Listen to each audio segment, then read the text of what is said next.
When you want to use your iPhone like a real camera, you have to treat it like a real camera.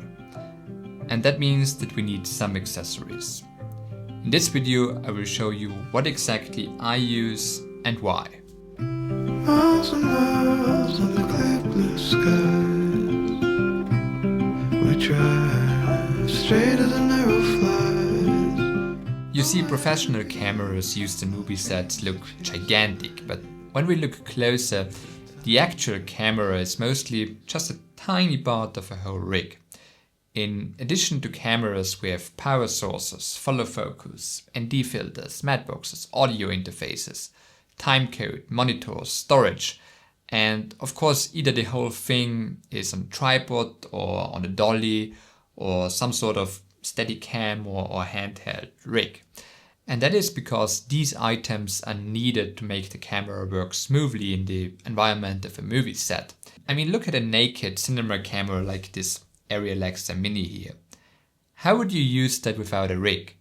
Just the handling of this boxy shape would be super awkward. Now, of course, I don't want to compare an iPhone to an Ariel Alexa, but the fundamental principle is the same. It's just not very ergonomic and it is slippery and you end up dropping it. And then to make matters worse, to get the most out of the iPhone 17 Pro here, we also need an SSD and to record ProRes and ProRes RAW. And if you're using it like this, it just waits to break the connection and it's not very ergonomic. And here comes the SmallRig cage for the iPhone 17 Pro into play.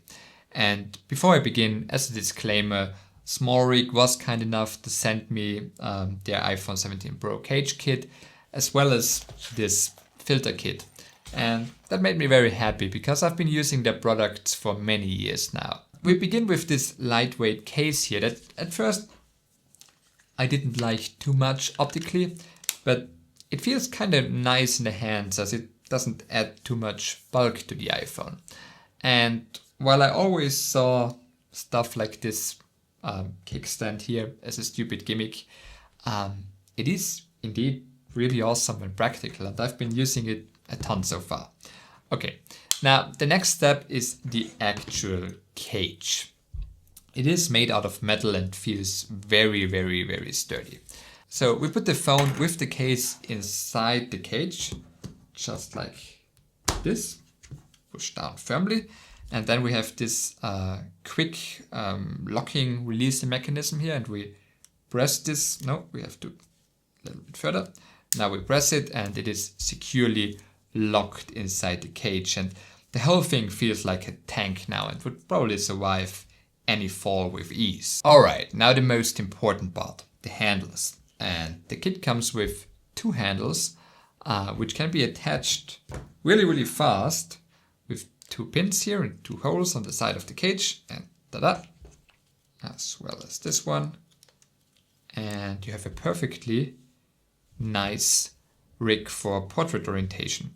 Now we have 4 mounting points around the cage, so we can easily switch to landscape mode, just like this. As well as what I really, really love is this top handle functionality. You can just use one and then we can turn this whole thing and we have a great top handle. And this is very practical when shooting low down, and in my experience it helps a lot with reducing jitters and camera shake and keeping the footage stable without using a gimbal. Now, when trying to achieve that cinematic look with your iPhone, you should stick to the 180-degree shutter rule. That means that your shutter speed should be double the frame rate you're shooting in.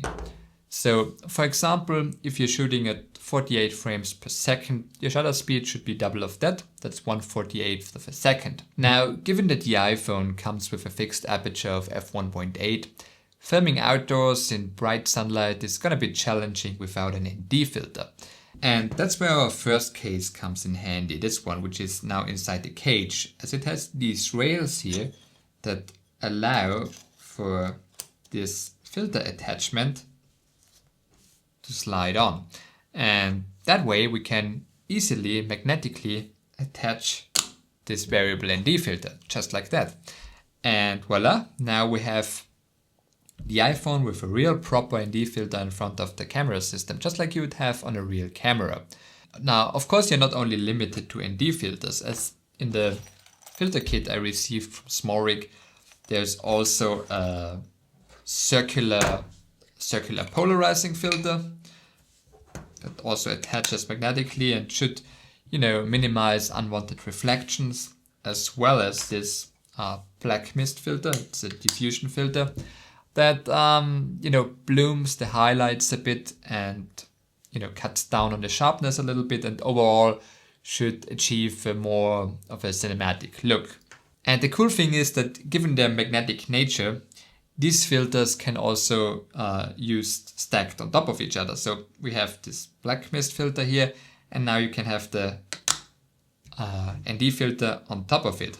And this is obviously very, very practical. Now, there's also this magnetically attachable filter cover, and it works perfectly fine on the polarizing filter as well as on the diffusion filter.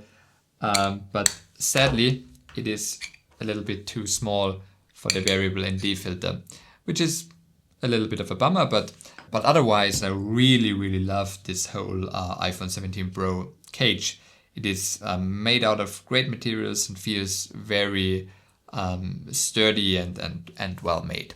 Now, if you are interested in buying the SmallRig cage for the iPhone 17 Pro, I have a link to it in the description below, as well as to the filter system, of course. Now, to make the setup complete, we also need the aforementioned SSD to use the iPhone's highest quality codecs. And to have a more elegant solution than the dangling one from before, I opted for one of these MagSafe SSDs that attach magnetically to the back of your iPhone, just like this. Voila! And the magnets are strong enough to keep the SSD securely in place regardless of how crazy your camera movements are. Now, I chose this 256 GB option from Orico, and I'm quite happy with it, but there are also other products from various other brands like Lexa, for example, that seem to work great. You'll find some links in the description below as well. Now, besides offering much better camera handling, a rig like this also comes with the benefit of additional mounting options. And if we slide these covers here, no, this is a little bit harder. If we slide these covers here off, we have two cold shoe mounts available that can be used, for example, for a small LED light or, for example, for a wireless microphone receiver. Oh, and one more thing. While I was first assembling this whole rig, I was a bit worried that it would take too much time to disassemble. After all, this is not a camera that can stay in the cage after shooting because, of course, it is my personal iPhone, right? And I need it as an iPhone after a shoot. But I have to say, it is super fast. The handles come off super quickly. Then you slide off the filter attachment, remove the SSD, and then we have this quick release button here. Ta-dam! And just like that, you have your normal everyday iPhone back. Alright, now if you want to dive deeper into the world of filming with the iPhone 17 Pro, I made a whole video specifically about ProRes RAW and comparing all the different other codecs of the iPhone 17 Pro. You'll find it just here.